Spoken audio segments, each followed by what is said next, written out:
यकीन जानिए मेरा दिल दुख रहा है बतौर पाकिस्तानी। आजाद कश्मीर में लगने वाले नारे सुने जरा। हम क्या चाहते पाकिस्तान से लेंगे पाकिस्तान से लेंगे। लोगों ने असिस्टेंट कमिश्नर साहब को घेरा, उसके बाद उनके कपड़े उतारे और उनकी शलवार उतारकर उसके नीचे डंडा देकर चौक के अंदर टांग दिया। बताया जा रहा है कि वो जो शलवार है वो अभी तक डडियाल चौक के अंदर टांगी हुई है और अवाम आते जाते उस शलवार को पत्थर मार रही है। के बॉर्डर के दूसरी तरफ अगर हम देखें तो कश्मीर जो हिंदुस्तान के पास है या भारत के पास है, वहां पर उन्होंने ना सिर्फ ये कि एससीओ जैसी मीटिंग्स करवाई, वहां पे G20 जैसी मीटिंग्स हुई।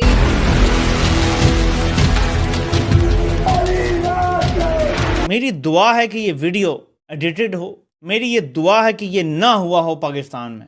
आज़ाद कश्मीर में अगर ये नारे लग गए हैं कि पाकिस्तान से लेंगे आज़ादी, ये बड़ी खतरनाक डेवलपमेंट है पाकिस्तान के लिए। और कैसे बना था पाकिस्तान, याद होना चाहिए आप सब लोगों को, कितनी कुर्बानियां थी हमारे बाउजदाद ने। अवाम शदीद गुस्से में, खौफनाक गुस्सा है जो कि पनप रहा है। रवलाकोट में क्या हुआ है, पहले ये ऐलान सुन लें। अगर हमारे इलाके में पुलिस भेजी गई तो रब्बे काबा की कसम कोई पुलिस वाला वापस शहर में नहीं आएगा। अवामी एक्शन कमेटी और पुलिस में तसादुम हुआ है, जहां मुजाहिदीन की फायरिंग से एएसआई अदनान कुरैशी जान बहक हो गए। वहां के एक सरकारी अफसर के साथ क्या सलूक किया गया सब जानते हैं। लोग इस टाइम बिफरे पड़े हैं। भी देखिए उनके कपड़े उतार दिए गए, उनका ट्राउजर कह लें, शलवार कह लें, हमारे यहाँ कहा जाता है, वो उतार के उसको चौक पे लटका दिया गया। हेलो जय हिंद दोस्तों, एसपी न्यूज़ 91 में आपका स्वागत है। दोस्तों मैं आपको बता दूं, आपको पता ही होगा कि पीओके के अंदर पाक ऑक्यूपाइड कश्मीर, जिसे पाकिस्तान आज़ाद कश्मीर के नाम से जानते हैं, उसके जो वहाँ के आवाम हैं, वहाँ के जो लोग हैं, उन्होंने पाकिस्तान के ख़िलाफ़ ही एक धरना स्टार्ट कर दिया है। मैं आपको बता दूं कि धरना इतने बड़े लेवल का है कि इसमें 2.5 लाख प्लस आदमी सड़कों पर उतरा हुआ है और पाकिस्तानी की जो आर्मी है और जो पुलिस है, जो उनके विरोध प्रदर्शन को रोकने की कोशिश कर रही है, उनको घसीट कर वहाँ की जनता जो है पीट रही है। और कहीं ना कहीं इस प्रोटेस्ट में एक चीज़ और देखने को मिलेगी, जो कि आपने वीडियो में अभी क्लिप में भी देखा होगा कि वहाँ पर भारत जो हमारे हिंदुस्तान का तिरंगा झंडा भी जो है लहरते हुए नज़र आ रहा है। और जो पीओके के लोग हैं, उनकी सिर्फ और सिर्फ यही मांग है कि उनको आज़ादी चाहिए पाकिस्तान से। अब ये इतना जो एकदम उग्रवाद एकदम से तो नहीं आया, धीरे धीरे करके लोग जो है सड़कों पर उतरना शुरू हुए हैं, क्योंकि एकदम से कुछ नहीं होता। पाकिस्तान के अत्याचार धीरे धीरे सहते सहते वो इतने बढ़ गए थे कि अब उनसे बर्दाश्त से बाहर हो रहा था। इसलिए उन्होंने अपने हक की आवाज़ उठाई और ये साथ में बोला कि हमें भारत के साथ जाना है और हमें पाकिस्तान से आज़ादी चाहिए। और महंगाई के ख़िलाफ़, बिजली बिल के ख़िलाफ़ अब उनका कहना यह है कि पाकिस्तान उनके रिसोर्सेज का तो फ़ायदा उठाता है, लेकिन उनको फैसिलिटी के नाम पर उन्हें कुछ नहीं दिया जाता। वहाँ पर सिर्फ और सिर्फ क्राइसिस है और उनका कहीं ना कहीं उत्पीड़न किया जाता है। अब पाकिस्तानी जो मीडिया है वो क्या रिएक्शन दे रही है, तो आइए दोस्तों वीडियो को स्टार्ट करते हैं। आज़ाद कश्मीर में लगने वाले नारे सुने जरा। हम क्या चाहते पाकिस्तान से लेंगे पाकिस्तान से लेंगे हिंदुस्तान से लेंगे इस पार भी लेंगे उस पार भी लेंगे। नारे कश्मीर। मेरी दुआ है कि ये वीडियो एडिटेड हो, मेरी ये दुआ है कि ये ना हुआ हो पाकिस्तान में। आज़ाद कश्मीर में अगर ये नारे लग गए हैं कि पाकिस्तान से लेंगे आज़ादी, हिंदुस्तान से लेंगे आज़ादी, ये बड़ी ख़तरनाक डेवलपमेंट है पाकिस्तान के लिए। हमारा तो मकबूजा कश्मीर भी शहर करार दिया गया था, यहाँ तो आज़ाद कश्मीर के लोग अगर ये नारे मार रहे हैं और वहाँ बड़ी कशीदा सूरत हाल है, वहाँ पे भी बदमाशी दिखाने की कोशिश की गई। एक वीडियो डाला भी आपने देखा कि कैसे लोगों ने उसको उलट पलट दिया। वहाँ के एक सरकारी अफसर के साथ क्या सलूक किया गया सब जानते हैं। लोग इस टाइम बिफरे पड़े हैं। एक दिन पंजाब में भी लोगों को ऐसा गुस्सा आ गया तो ये 12-14 करोड़ की आबादी का सूबा, इमेजिन करें क्या होगा। फिर कोई बंदूक, कोई मिसाइल, कोई चीज काम नहीं आएगी।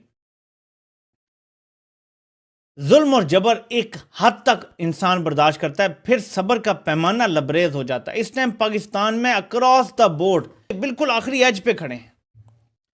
अब ये इनकी अक्ल पर है कि ये समझ जाते हैं कि अवाम क्या हमें बताने की कोशिश कर रही है इतने टाइम से, तो फिर तो ठीक है, बचत है। अगर ये नहीं समझते तो फिर तबाही है। जो रेसिपी इन्होंने चलाई हुई है तबाही की, फिर वही होना है, फिर इनकी बचत नहीं है। लेकिन गवर्नमेंट जो है वो किसी तरीके से भी सुधरने का नाम नहीं ले रही। हम ये भी देख रहे हैं कि आजाद कश्मीर के लोग आज से नहीं बल्कि काफी टाइम से प्रोटेस्ट कर रहे हैं। एक तरफ ये लोग कहते हैं कि जी हमने इंडियन साइड कश्मीर भी ले लेना है, वहां के कश्मीर को आजाद करा लेना है, तो भाई मुझे ये बता दीजिए, यहाँ जो आपके पास कश्मीर है वहां पे आपने कौन से दूध और शहद की नहरें बहा दी हैं जो आप इंडियन साइड कश्मीर में भी हर वक्त इंटरेस्ट शो करते रहते हैं और कहते रहते हैं जी हमने वो लेना है। पहले हमारी साइड के कश्मीर को तो देख लीजिए कि ना वहां पे डेवलपमेंट हुई है, ये नहीं कि कोई चीज, बल्कि कुछ भी डेवलपमेंट नहीं हुई है। उसके साथ अगर कोई वहां पर जाए तो जी वहाँ आपका मोबाइल जो है वो चलना बंद कर देता है, यानी आपका मोबाइल जो है वो काम करना रोक देता है या स्लो हो जाता है, इसलिए कि जो नेटवर्क है वो बहुत खराब है, इंटरनेट सर्विसेज बहुत खराब है, रोड्स बहुत खराब है। वहां से अगर चला जाए और कहीं जाने की कोई कोशिश करे किसी एक जगह से दूसरी जगह, तो भी बहुत मुश्किल हो जाती है और तकरीबन नामुमकिन हो जाता है कि कोई कहीं से कहीं पहुंच सके।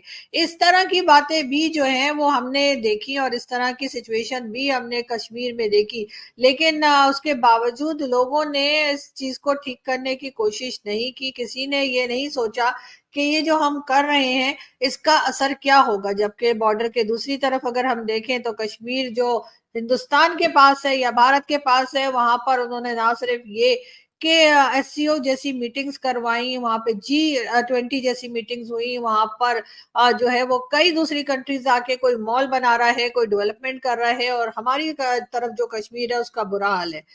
अगर एयरपोर्ट की बात करें तो कोई एयरपोर्ट ऐसा नहीं है आजाद कश्मीर में जहां से आप कोई फ्लाइट ले सके, बिल्कुल वहां पे ऑपरेशन जो है वो बंद है।